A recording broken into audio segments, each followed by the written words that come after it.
In today's video, I want to guide you on how to enable dark mode on every website you visit on Google Chrome. In 30 seconds, you are good to go.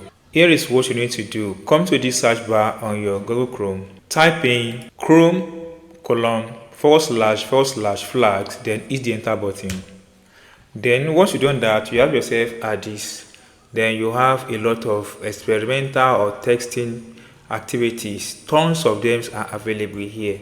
So in order to get the exact place we are going to, which is to enable dark mode on browser, come to this search bar, type in dark mode for web content. Then it brings to this interface.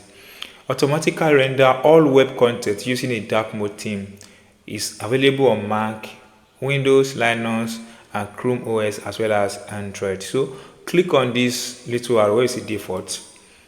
Now click on enable button here, then click on relaunch. Once you click on relaunch, each website you visit on your browser will comes out in dark mode formats.